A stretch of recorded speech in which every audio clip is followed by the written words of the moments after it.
Hey guys, ఎలా ఉన్నారు? ఫ్యూచర్లో ఎవరైనా కోవిడ్ గురించి సినిమా తీయాలనుకుంటే మిషన్ ఇంపాసిబుల్ ఫ్రాంచైజ్ కంటే ఎక్కువ పార్ట్స్ తీయొచ్చు. కోవిడ్-19, covid the rise, covid the alpha effect, covid the delta effect, the rise of omicron, the return of omicron, ఇలా రకరకాల పేర్లు పెట్టి పార్ట్లు సినిమా తీసేయచ్చు. ఇప్పుడు కొత్తగా ఇంకో పార్ట్కి ఇన్స్పిరేషన్ మొదలైంది. దాని పేరు కోవిడ్ JN.N వేరియంట్. ఎస్, మళ్ళీ కోవిడ్ తిరిగి వచ్చింది. రీఫ్రెష్ బటన్ నొక్కినట్లు మళ్ళీ కొత్త వేరియంట్తో ఎంట్రీ ఇచ్చింది. వచ్చారు ప్రతిసారి దీనేంటి ఏమిట్రా? ఏషియన్ కంట్రీస్ ని అలర్ట్ లోకి తెచ్చిన ఈ JN.1 నిజంగా ప్రమాదకరమా? ఎందుకు ఇది ఇంత ఫాస్ట్ గా స్ప్రెడ్ అవుతుంది? అసలు ఈ కొత్త వేరియంట్ ని ఎలా డీల్ చేయాలి? మిగతా వేరియంట్స్ కి దీనికి ఉన్న తేడా ఏంటి? ఈ క్వశ్చన్స్ అన్నిటికీ ఆన్సర్ ఈ రోజు వీడియోలో మనం తెలుసుకుందాం.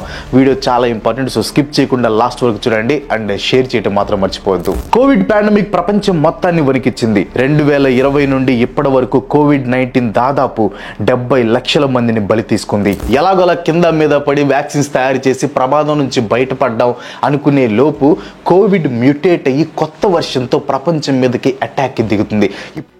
వచ్చిన ఈ కొత్త వర్షన్ పేరు JN.1. ఇది ఓమిక్రాన్ లీనియేజ్ కి చెందిందనమాట. JN.1 BA.2.86 కి డైరెక్ట్ డిసెండెంట్. లీనియేజ్ అంటే వంశం అనమాట. సింపుల్ గా మీకు అర్థమయ్యేలాగా చెప్పాలంటే ఓమిక్రాన్ వంశంలో BA.2.86 యొక్క వారసుడే ఈ JN.1.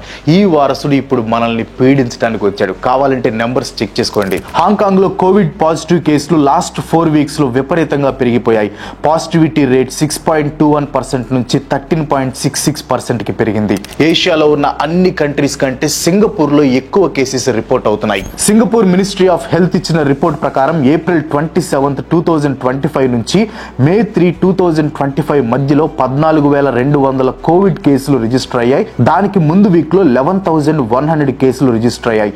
హాస్పిటలైజేషన్స్ అంటే కోవిడ్ అటాక్ అయి హాస్పిటల్లో అడ్మిట్ అవుతున్న కేసులు రోజుకి 102 నుంచి 133కి పెరిగాయి. పెరుగుతున్న కేసెస్ ని ప్రెజెంట్ సింగపూర్ హాస్పిటల్స్ మేనేజ్ చేస్తున్నాయని సింగపూర్ హెల్త్ మినిస్ట్రీ తమ రిపోర్ట్ లో పేర్కొనింది. థాయిలాండ్ లో కూడా Covid cases numbers high jump చేశాయి. 2025 May 11 నుంచి May 25 మధ్యలో 33,030 కొత్త ఇన్ఫెక్షన్స్ రిపోర్ట్ అయ్యాయి. బ్యాంకాక్ సందర్శకులు ఎవరైనా ఉంటే జాగ్రత్త. ఈ 33,000 కేసుల్లో 6,000 కేసులు బ్యాంకాక్ లో నమోదయ్యాయంట. April 13 నుంచి April 15 వరకు థాయిలాండ్ లో న్యూ ఇయర్ ఫెస్టివల్ జరుగుతుంది.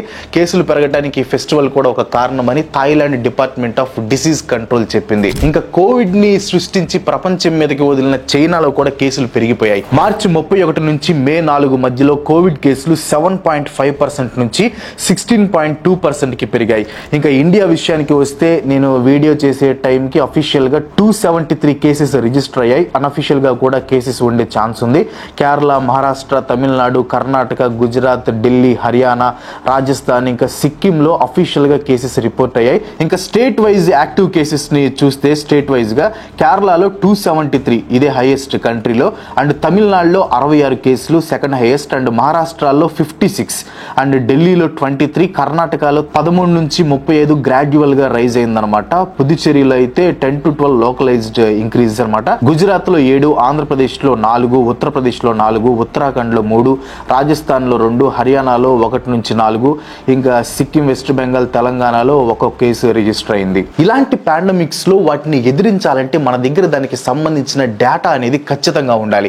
అంతే కదా. ఇప్పుడు diagnose, policy making, resource allocation, risk assessment, mental health surveillance, social media analytics, drug repurposing and drug development, ఇలాంటివన్నీ చేయాలంటే డేటా అనేది చాలా ఇంపార్టెంట్. దానికోసం ఏ టెక్నాలజీని యూజ్ చేస్తారు తెలుసా? Data science. ఇది ప్రెసెంట్ బూమింగ్ టెక్నాలజీ అండ్ మంచి డిమాండ్ ఉన్న జాబ్ స్కిల్ కూడా. ఇన్ కేస్ మీరు కూడా మీ కెరియర్ని డేటా సైన్స్లో బిల్డ్ చేద్దాం అనుకుంటే మీకు ఓడిన్ స్కూల్ వారి డేటా సైన్స్ ఎలైట్ కోర్స్ని సజెస్ట్ చేస్తాను. ఇది India's only data science program backed by 5 leading companies. ఇది premium batch with limited seats అనమాట. బెస్ట్ పార్ట్ ఏంటంటే మీరు 10+ రిక్రూట్మెంట్ డ్రైవ్స్లో పార్టిసిపేట్ చేయొచ్చు. సో మీకు ప్లేస్ అయ్యే ఛాన్సెస్ ఎక్కువ ఉంటాయి. హ్యాండ్స్ ఆన్ బేస్డ్ ప్రాజెక్ట్స్ ఉంటాయి అనమాట. కంప్లీట్ కెరియర్ సపోర్ట్ కూడా ఇస్తారు. ఈ ఫీల్డ్ ఫీల్డ్లో డీప్ నాలెడ్జ్ ఉన్న వాళ్ళు మీకు ఈ కోర్స్ని నేర్పిస్తారనమాట. ఆల్రెడీ దీన్ని క్రాక్ చేసిన వాళ్ళ ద్వారా మీకు మెంటర్షిప్ కూడా ఉంటుంది, డెడికేటెడ్ జాబ్ అప్లికేషన్ పోర్టల్ ఉంటుంది, అండ్ మాక్ ఇంటర్వ్యూస్ ఉంటాయి. స్క్రీన్ మీద కనిపిస్తున్న మాడ్యూల్స్తో పాటు ఈ బోనస్ మాడ్యూల్స్ కూడా మీరు ఈ కోర్సులో నేర్చుకోవచ్చు. అండ్ వాటితో పాటు స్క్రీన్ మీద కనిపిస్తున్న టూల్స్ కూడా నేర్చుకోవచ్చు అనమాట. Data science elite course complete చేశాక మీకు ఓడిన్ స్కూల్ తరపు నుంచి సర్టిఫికేట్ కూడా లభిస్తుంది. అండ్ నెక్స్ట్ బ్యాచ్ వచ్చేసి మే 31న స్టార్ట్ అవుతుంది. ఇంట్రెస్ట్ ఉన్న వాళ్ళు ఈ ఫామ్ ఫిల్ చేసేయండి, వాళ్ళు మీకు కాల్ చేస్తారు. దీనికి సంబంధించిన డీటెయిల్స్ మొత్తం నేను కింద డిస్క్రిప్షన్లో పిన్ చేసిన కామెంట్స్లో ఇస్తాను, ఖచ్చితంగా చెక్ చేయండి. Now get back to the video. Mumbai KEM హాస్పిటల్లో కోవిడ్ బారిన పడి ఇద్దరు చనిపోయారు. అయితే చనిపోయిన ఈ ఇద్దరికి కూడా ప్రీవియస్ హెల్త్ ప్రాబ్లమ్స్ ఉన్నట్లు హిందుస్థాన్ టైమ్స్ రిపోర్ట్ ఇచ్చింది. చనిపోయిన ఇద్దరిలో ఒకరు కిడ్నీ ఫెయిల్యూర్తో సఫర్ అవుతున్న 14 సంవత్సరాల పేషెంట్ అయితే ఇంకొకరు 54 సంవత్సరాల క్యాన్సర్ పేషెంట్. సో ఇవి ప్రెసెంట్ ఏషియా మొత్తంలో రిజిస్టర్ అయిన కోవిడ్ నెంబర్స్. ఇప్పుడు ఈ నెంబర్స్ కి కారణమైన కొత్త వేరియంట్ JN.1 గురించి మాట్లాడుకుందాం. ఆల్రెడీ ఇందాక చెప్పే కదా, ఇది ఓమిక్రాన్ లీనియేజ్ కి సంబంధించింది. అండ్ ఇది ఇప్పుడు కొత్తగా డిస్కవర్ చేసిన వేరియంట్ కాదు, 2023 ఆగస్టులోనే దీన్ని గుర్తించారు.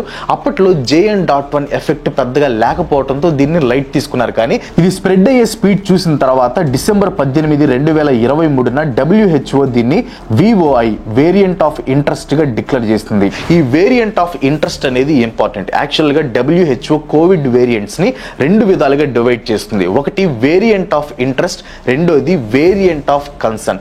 వేరియంట్ ఆఫ్ ఇంట్రెస్ట్ అనేవి చాలా ర్యాపిడ్ గా స్ప్రెడ్ అవుతాయి. మ్యుటేషన్ తర్వాత ఒరిజినల్ వైరస్ కి వీటికి చాలా చేంజెస్ అవుతాయి. అయితే వీటి సివియారిటీ అనేది చాలా తక్కువ. ఇవి హ్యూమన్ బాడీ ఇమ్యూనిటీని ఈజీగా ఎస్కేప్ అయినా హ్యూమన్ బాడీకి పెద్దగా ఇబ్బంది కలిగించవు. వీటి బారిన పడిన వాళ్ళు హాస్పిటల్కి వెళ్లాల్సిన పని కూడా ఎక్కువగా ఉండదన్నమాట. ఇంకా వేరియంట్ ఆఫ్ కన్సర్న్ అనేవి కొద్దిగా డేంజరస్. యాక్చువల్గా కొద్దిగా కాదు, ఇవి చాలా డేంజరస్. ఇవి ర్యాపిడ్ గా స్ప్రెడ్ అవడమే కాదు, వీటి డిసీజ్ సివియారిటీ చాలా ఎక్కువ. ఖచ్చితంగా హాస్పిటలైజ్ అవ్వాల్సిందే. డెత్ రేట్ కూడా బాగా ఎక్కువగా ఉంటుంది. So as of now JN.1 అనేది variant of interest. As of now ఇది ఎప్పుడైనా చేంజ్ అవ్వచ్చు, ఎందుకంటే ఈ వేరియంట్స్ అనేవి మ్యూటేట్ అవుతూనే ఉంటాయి. మరి JN.1 వేరియంట్ ఆఫ్ ఇంట్రెస్ట్ అయినప్పుడు ఎందుకు ఇంత హడావిడి, ఎందుకు ప్రతి ఒక్కరు తెగ కంగారు పడుతున్నారు? ఎందుకంటే దీని మ్యూటేషన్ క్యారెక్టరిస్టిక్స్ అండ్ ఆ క్యారెక్టరిస్టిక్స్ తో ఇది స్ప్రెడ్ అయ్యే స్పీడ్ అందరినీ కలవర పెడుతుంది. ప్రతి కోవిడ్ వేరియంట్ కి స్పైక్ ప్రోటీన్స్ ఉంటాయి. అదే వైరస్ చుట్టూ పిన్స్ లాగా ఉంటాయి కదా, అవే స్పైక్ ప్రోటీన్స్ అనమాట. మన బాడీలోకి వైరస్ వెళ్ళడానికి హెల్ప్ చేసేది ఇవే. సో వైరస్ హ్యూమన్ బాడీలోకి వెళ్ళినప్పుడు ఈ స్పైక్స్ అనేవి హ్యూమన్ సెల్స్ లో ఉన్న యాంజియోటెన్షన్ కన్వర్టింగ్ ఎంజైమ్ 2 ACE2 అనే రిసెప్టార్స్ కి అటాచ్ అవుతాయి. అలా అటాచ్ అయ్యాక బాడీలో వైరస్ అనేది మల్టిప్లై అవుతుంది. ఈ ప్రోటీన్ స్పైక్స్ అనేవి వైరస్ కి కీస్ లాంటివి. ఈ కీస్ వెళ్ళి హ్యూమన్ సెల్స్ లో ఉండే ACE2 రిసెప్టార్స్ కి అటాచ్ అవుతాయి. సో JN.1 వేరియంట్ లో ఉండే ఈ స్పైక్ ప్రోటీన్స్ లో కొన్ని మ్యూటేషన్ ఏర్పడ్డాయి, లైక్ L455S అండ్ F456L. ఈ మ్యూటేషన్స్ అనేవి స్పైక్ ప్రోటీన్ లో ఉండే receptor building domain RBD reason లో ఏర్పడుతున్నాయి అన్నమాట. హ్యూమన్ సెల్స్ లో ఉండే ACE2 రిసెప్టార్ కి స్పైక్ ప్రోటీన్ అటాచ్ అయినప్పుడు ఈ RBD రీజన్ ముందు అటాచ్ అవుతుంది. సో సింపుల్ గా చెప్పాలంటే JN.1 లోని స్పైక్ ప్రోటీన్ లో ఏర్పడిన ఈ L455S అండ్ F456L అనే మ్యూటేషన్స్ వైరస్ ని ఈజీగా హ్యూమన్ సెల్స్ కి అటాచ్ అవడంలో హెల్ప్ చేస్తాయి. అండ్ ఇవి కొత్తగా ఏర్పడిన మ్యూటేషన్స్ కాబట్టి హ్యూమన్ ఇమ్యూన్ సిస్టమ్ వీటిని డిటెక్ట్ చేయలేకపోతున్నాయి. ప్లస్ స్పైక్ ప్రోటీన్స్ లో ఉండే RBD రీజన్ లో ఏర్పడే ఈ మ్యూటేషన్స్ మీదనే వైరస్ ఎంత టైట్ గా హ్యూమన్ సెల్ తో బైండ్ అవుతుంది, ఎంత ఈజీగా ఇమ్యూన్ సిస్టమ్ ని తప్పించుకుంటుంది అనేది డిసైడ్ అవుతుంది. సో JN.1 లో వచ్చిన స్పైక్ ప్రోటీన్స్ వల్ల దీని ట్రాన్స్మిషన్ అనేది విపరీతంగా పెరిగిపోతుంది. అయితే ఇక్కడ ఇంకో హైలైట్ ఏంటంటే JN.1 నుండి కూడా ఇంకో 2 కొత్త వేరియంట్స్ వచ్చాయి. వైరస్ అనేది ఎప్పటికప్పుడు మ్యూటేట్ అవుతుంది కాబట్టి వేరియంట్స్ అనేవి ఇలా వస్తూనే ఉంటాయి. ఆ కొత్త వేరియంట్స్ వచ్చేసి LF.7, NB.1.8. సింగపూర్ లో కేసెస్ అధికంగా పెరగడానికి కారణం కూడా ఈ 2 వేరియంట్స్ అంట. సింగపూర్ లో రిజిస్టర్ అయిన మొత్తం కేసెస్ లో 2/3 కేసెస్ ఈ 2 సబ్ వేరియంట్స్ వల్లనే రిజిస్టర్ అయ్యాయి. బేసిక్ గా ఏంటంటే ఈ JN.1 లో డేంజరస్ వేరియంట్స్ కి ఉండాల్సిన లక్షణాలు ఉన్నాయి. లైక్ ఇందాక చెప్పిన L455S, F456L స్పైక్ మ్యూటేషన్స్ అనేవి వేరియంట్ ఆఫ్ కన్సర్న్స్ లో ఎక్కువగా వస్తాయి.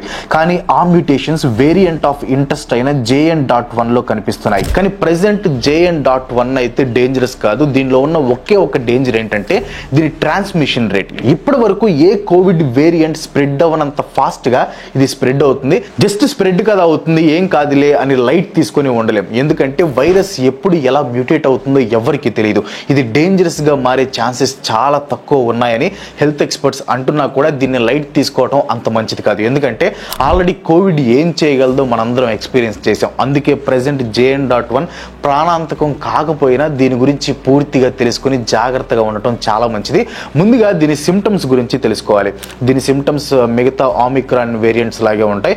కోవిడ్ JN.1 వైరస్ సోకిన వారిలో ఉండే కామన్ సిమ్టమ్స్ వచ్చేసి జ్వరం, గొంతు నొప్పి, పొడి దగ్గు, అలసట, తలనొప్పి, కండరాల నొప్పులతో పాటు శ్వాస సంబంధిత ఇబ్బందులు కూడా పడతారనమాట.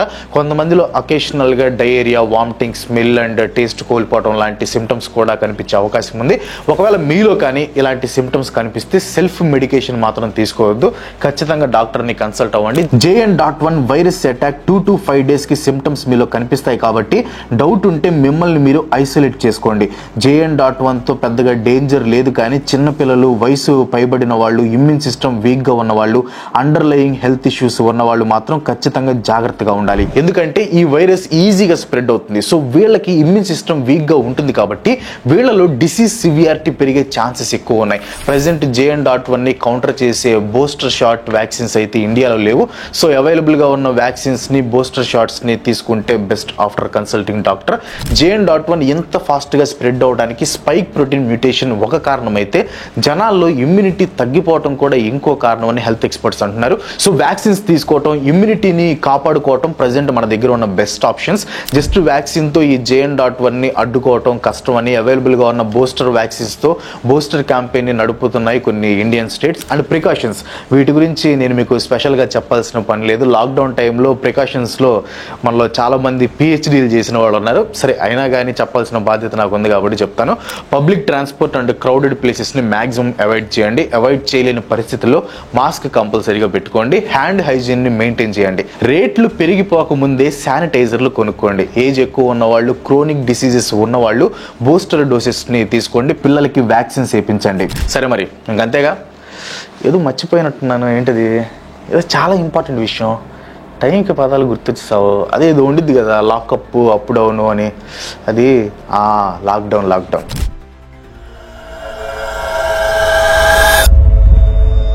లాక్డౌన్ పెడతారా? నాకు తెలిసి పెట్టరు. ఎందుకంటే వరల్డ్ హెల్త్ ఆర్గనైజేషన్ ప్రకారం క్లినికల్ అవుట్కమ్స్లో ఎటువంటి చేంజెస్ రావంట. అండ్ JN.1కి హై ట్రాన్స్మిషన్ రేట్ ఉన్నా కూడా హాస్పిటల్లో అడ్మిషన్స్ పెరుగుతాయేమో కానీ డెత్ రేట్ అయితే పెరగదని వరల్డ్ హెల్త్ ఆర్గనైజేషన్ డిక్లేర్ చేసింది. Indian council of medical research కూడా ప్రెసెంట్ ప్యానిక్ అవ్వద్దని చెప్పింది కాబట్టి ప్యానిక్ అవ్వకండి. బట్ ప్రికాషన్స్ మాత్రం పాటించండి. మీరు కేర్ చేసే వాళ్ళందరికీ ఈ వీడియోని షేర్ చేయండి. That's all today. ఈ వీడియో మీకు నచ్చింది కింద కామెంట్లో పోస్ట్ చేయండి. వీడియోస్ లైక్ కొట్టి మీ ఫ్రెండ్స్ మీకు షేర్ చేయండి. ఇలాంటి వీడియోస్ నాకు సపోర్ట్ చేయాలనుకుంటే వెంటనే మన ఛానల్కి సబ్స్క్రైబ్ చేసుకుని ఇంకో మంచి చిత్రంతో మళ్ళీ కలుసుకుందాం. వరకు సెలవు. బాయ్.